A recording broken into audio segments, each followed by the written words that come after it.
Hey everyone, check it out. We're looking at the Pioneer DDJ-SX3 smooth transition, they call it. Smooth transition, meet the DDJ-SX3.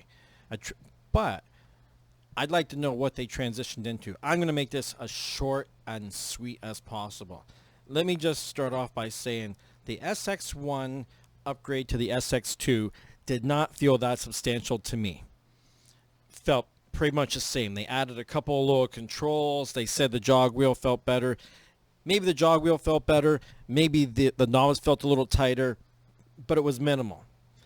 SX2 to the SX3, this one here gives you, let's just get right to the heart of it here. Okay. 3 mic inputs plus mic effects, right?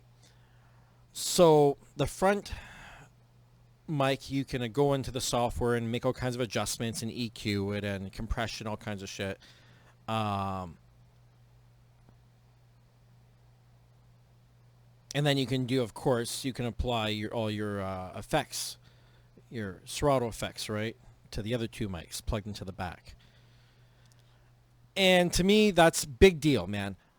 I had 2 mic inputs. That was more than enough for my purposes. If you're a DJ that needs more than a couple of mic inputs and you need to start putting effects on microphones and shit like that, go spend $100 on a Behringer mixer and run your system into that, run your mics into that, have more EQ and control over all your outputs before you go buy this thing here.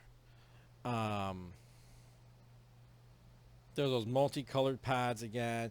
The jog wheels with reduced latency. They keep talking about this shit. They say more precise performance. They've been saying that since they've been making jog wheels. And they've never showed anything to back up the proof that, oh, this jog wheel's better. Does it feel better? I don't know. It's whatever you get used to. I've seen guys scratch on like shitty belt-driven turntables. So don't talk to me about latency and... Latency has to do with your computer at the end of the day. You know what I mean? You got a good computer, your latency's under 50 milliseconds, you're fine. So don't buy into that. So that's what I was going to say. If you're going to buy this thing here, spend the money and buy this. This is the DDJ-1000. It's the record box controller. So I was really hoping the SX3 was going to take on all of this stuff. But here's the real deal. Pioneer... You know, they built this controller. This is probably the best thing they have on the market right now in the controller. Those are CDJ 2000 Nexus 2 wheels with an updated display in these things. It's almost like a 900 mixer. The build quality is probably insane on it. Do you think they were going to make that for Serato? They only made an SX3 because of the money. Because Serato just keeps selling because people aren't smart enough to switch over to record box. Or they don't see any reason to. They're too lazy. Or their shit just works. And you know, and if your shit works, that's fine. But guess what? You don't need to run out and buy a brand new controller. The one you're using is fine. This is for the guy who wants something new. You want new? Buy this. I see absolutely no reason to buy an SX3. If you need a Serato controller, you know what? You're still better off to go buy an SX2 used at this point because there's going to be those guys that just need that third mic. And they're going to run out and buy this thing.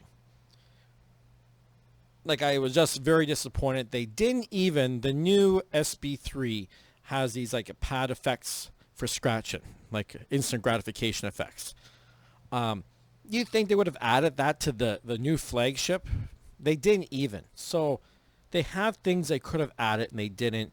Just trying to grab our money all the time. That's it. I'm done. This is a no-buy situation for me. If you're going to buy a new controller, get the record box controller. Talk to you guys later.